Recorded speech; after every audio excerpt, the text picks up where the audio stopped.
Hey guys, Lewis from Recycle Bicycle Sales here. We've all been here before and had a flat tire. In today's video, we're going to talk about how to never get a flat tire ever again. Come inside and let's talk about the best ways to prevent these punctures. Now, you may have noticed while we were outside that this tire was completely flat and now it's all pumped up again. So that means that it did have a puncture, but this had one of the preventative measures to get around that puncture so that we never get a flat tire again. So we'll talk about that later in this video. And we'll talk about many other ways that you can avoid getting a puncture as well, so make sure you keep watching. First things first, I want to set the scene here. I want to talk about what a puncture is and what's going to cause your tire to go flat, because I think there's a few different categories and then even subcategories that we can talk about here. The first one, which is probably a little bit obvious to most people, I would say is a puncture. By that, I mean you're riding along and there's a nail on the road or a rose thorn and you've rode into it and it's punctured the tube, it's gone through the tire into the tube and then it's fallen back out and air's leaking out that hole. That's probably the first one, an actual puncture. Another one that we can talk about is a pinch flat. You might have heard of a pinch flat once before when you were riding your mountain bike when you were a kid or something like that. A pinch flat will happen if the tire pressure is too low and you run into a tight corner like the curb or a pothole or a tree root or something really hard, and it's going to pinch the inner tube between the tire and the rim. It's going to pinch it in there and that's going to squeeze it so hard and it will cause a little like snake bite looking on the inner tube. That's a pinch flat. So there's other ways that we can avoid that as well. So puncture and pinch flat, they're the two that come to my mind. A potential third scenario that we can talk about is a big slice. Maybe you're riding along the road and there's a piece of glass or a big piece of metal or something just crazy big that's gonna slice the side of the tire and slice the side of the tube like a knife. Unfortunately, there's kind of not a whole lot you can do there.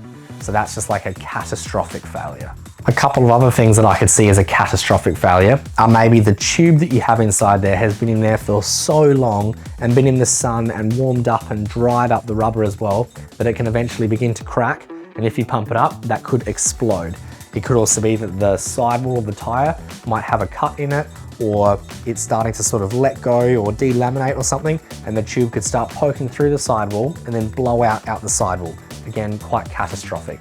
They are some extreme examples of what it could be, but nonetheless, they're worth mentioning anyway. So the first and best way that we can avoid getting these punctures is going tubeless. Let's talk about what tubeless means. Tubeless, as the name would state, and I know that there's some people at home that are watching this thinking, oh, it's so obvious, but for the people that don't know yet, tubeless means that we have no tube because we are tubeless. What I mean by that is we've got the rim and we've got the tire, and the tire is sitting straight on over the top of the rim, and this valve here is pushing air straight into the tire rather than pushing it straight into the inner tube, just straight into the tire. Once we've done that, we can also add some sealant inside there, some goo, some gunk that's, I'm gonna say thicker than milk, but not quite yogurt, I suppose, that's sloshing around on the inside. And if there was a thorn or a puncture that was to go inside the tire and then come back out, since we've got this goo rolling around inside, it can seal up the hole from the inside and clog that hole. That's gonna fix the puncture while we're riding. It's pretty genius, to be honest. We see this a lot of the time in four-wheel drives as well. If they're crawling over rocks and driving over sticks and stones and that kind of thing, they also have the same setup, a tubeless setup with some sealant inside that can fix the hole while they're still driving. And now we've got the same idea in cycling as well. With that being said, if you want to know a little bit more about tubeless, we've got a video further back on our YouTube channel as well. I think it was about a year ago that we did it, but I think it was still quite a helpful video that talks all about tubeless, so go check that one out. From my experience between road bikers and mountain bikers, I think mountain bikers, I'm going to say 9 out of 10 people go tubeless, whereas with road bikers, I'm going to say maybe 1 out of 10 road bikers go tubeless, because there's pros and cons both ways with tubeless, regardless of mountain bike or road bike. Some of the pros that we'll find is that you can run a lower tire pressure. On a mountain bike, lower tire pressure means you've got a bit more grip when you're going around the corner. The reason we can run a lower tire pressure is now that there's no tube inside there, there's no tube that we can pinch, which is a good thing. So it means we can run that lower tire pressure, better friction. On the other side of friction means traction as well. So we've got more traction, which is a good thing. But on a road bike, if we were to get a puncture on a road bike, at least from my experience, most of the time, it's a big fat nail or a tack or a screw or something that's a little bit too much for just a little bit of sealant to actually fix. So in my experience on a road bike, the tubeless sealant hasn't quite been enough to save me. Whereas on my mountain bike, sometimes I'll come home from a bike ride and I'm taking thorns out of the tire and I'll spin the wheel and I hear it fix itself just while it's there. So tubeless on a mountain bike, I highly recommend. Tubeless on a road bike, lots of people recommend. I don't do it though. I still just run a normal tube inside my road bike. If you're considering going tubeless on your road bike, it's worth noting that there might be some compatibility issues that you'll come into. For example, if you have a rim brake bike, rather than these powerful disc brake bikes just on the rim here, you might not be able to actually go tubeless because as you brake, it'll build up so much heat on that braking track of the rim, which could sort of damage the sealant. I don't think it's ever going to boil it, but it could eventually damage it. Also, you need to make sure that you have tubeless ready tires and rim tape and valves, as well as the sealant. There's kind of 4 parts that you need. And on some road bikes, you can't get all of those parts together. Another way that we can try and avoid getting these punctures is getting a puncture resistant tire. Most tires are just simply made of a rubber, and a rubber is a relatively soft material because it has to be grippy for while we're riding on the road so that we're still able to steer. So it does have to be a relatively soft material, which means that if there was something hard like a thorn or a nail or something like that, it can push through it. However, if we were to move across to a sort of puncture resistant type of tire, it might have a Kevlar belt inside there so that it's really hard to actually pierce through it.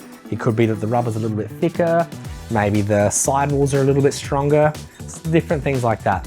I think from my experience, if they have this reflective side strip, it usually means that there's a layer of Kevlar inside there, which is a little bit harder to puncture. So if you are getting punctures really often, you might want to look at moving from your normal tire across to a puncture resistant tire. In addition to having thorn resistant tires or puncture resistant tires, you can also get puncture resistant tubes or thorn resistant tubes. This is what a normal tube looks like, and this is what a thorn resistant tube looks like. They're both the same size, but this one is so much thicker. So that's going to be a little bit harder to pierce, which is a good thing. While I'm on the topic of puncture resistant though, I'm also going to mention a couple of cons. This is quite a bit heavier than what a normal tube is. And same deal with the tires as well. This thorn resistant tire is quite a bit heavier than just this normal tire. So that is the trade-off. It is a bit heavier, which means you might lose a little bit of speed. So it might not be the sort of thing for your racing road bike, but for your everyday commuter, it might be the perfect upgrade. All right, Lewis from the future here. I just want to jump in and quickly say that I've just had a look at YouTube and it says that 94% of you people watching this video haven't subscribed just yet. I just want to make a quick and polite reminder that we spend tens of thousands of dollars making these videos and we give them all to you for free. So if you haven't subscribed already, there's a button down below. Please subscribe, it helps our channel grow. And I just want to keep giving you so many more of these videos. We release 2 every week, so make sure you subscribe down below. Another preventative measure is that we can fit some slime or sealant inside the tube. If we've got a normal tube, if we put this slime in there, it's a very sort of thick material. It's almost not quite yogurt, but very, very thick. And that's going to slosh around inside the inner tube. And if we were to get a puncture that goes in and comes back out, this will clog it up from the inside. I actually have a funny story. I used to ride around up in the Riverland where it's really dry grass, and I'd ride straight through the dry grass because I was a kid and I didn't know any better. And I'd come back home and I'd be taking 3-corner jacks or bindies from wherever you are in the world out of my tire. I'd take 30 out and I'd spin the wheel and I'd see little green dots of where the slime was clogging up the holes from the inside, and it never lost any pressure. So I've had really good experiences with this slime. It's worth noting here that this will only be able to repair really small holes. It won't repair a massive slice in the tire, and it's also going to add a little bit of weight to the bike. But our goal here is to avoid getting punctures. So we don't really care about weight, we just want to avoid getting that puncture. So it's a really good upgrade. Quick disclaimer here though, if you wanted to fit slime inside your tube, you have to have a tube that has a removable valve core. Not every tube has a removable valve core. So if you were going to the bike shop and buying a new tube, it might be worth asking, hey guys, can you just make sure that this has a removable valve core? They'll know exactly what you mean. I'll show you what one looks like. So it might be difficult to see on the camera, but trust me, this one does not have any way that I can take the valve core out, whereas this one does, because I've obviously already removed it anyway. But this one has a little piece that I'm able to undo here. So you want to make sure that you have one that you're able to undo. I know this happens to be not connected to a tube, but there's lots of tubes down here that you will be able to get a removable valve core on. The next form of puncture protection is a tyre liner. This is a strip that we're going to fit between the tyre and the tube. So once we put the tyre onto the rim, we're going to put this tyre liner in, and it's going to sit up against the sort of the inside, but along this top part here. It's just going to add a layer of protection that the thorn would have to push through to be able to actually pierce the tube. This is an honourable mention. We see this a lot of the time on commuting bikes because it's just really hard to go wrong.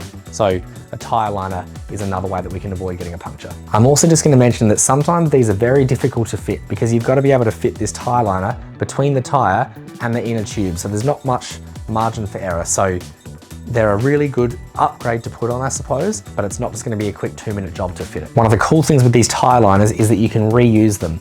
If you were to have a massive nail and tech screw that went through the tyre liner and into the tube and just catastrophic failure, you'll still be able to reuse this tyre liner. So don't throw this out. The most effective way to avoid a pinch flat is simply just pumping the tyre up a bit harder. A pinch flat will 99% of the time happen if the tyre pressure is too low.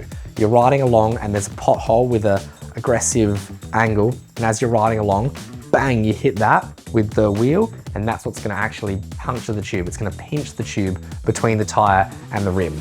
So one of the best ways that we can get past being able to pinch it is if there's more air in there, it won't be able to actually completely pinch. So just pump your tyres up a little bit harder. Also, this one probably goes without saying, but we'll say it anyway. Before you go for a bike ride, if you have a look at the outside of your tyre, see if there's a big thorn that's still sitting in there.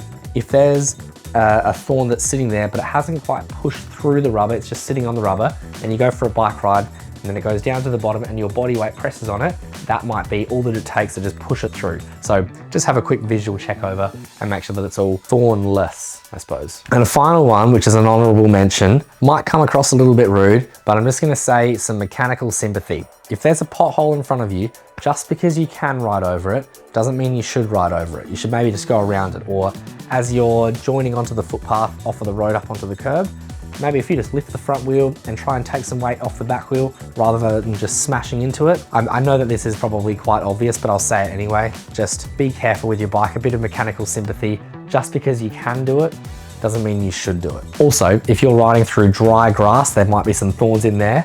Or plain and simple, if somebody's smashed a glass bottle in the bike lane and there's a section of glass there, maybe as you're riding along, look behind you, see if it's clear and there's no cars coming behind you.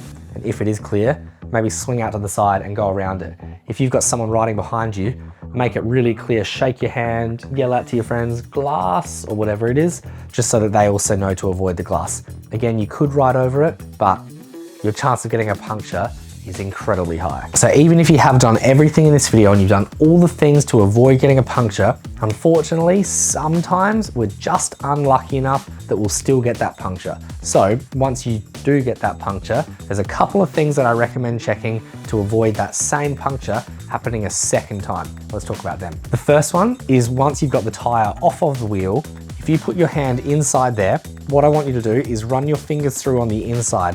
What we're doing here is trying to feel if there's still a thorn stuck inside there. If we're running our hands through here, I'd rather feel the piece of glass with my finger and just touch my finger rather than it puncturing the brand new tube that I've just put in. So I'm going to run my fingers all the way through, and then I'm going to turn it around and do the exact same thing. I say that because if the puncture's gone in on an angle, I might not feel it going that way, but I might feel it as I'm going that way. So I like to check both ways. That's the first thing. See if whatever's caused the puncture is still in there.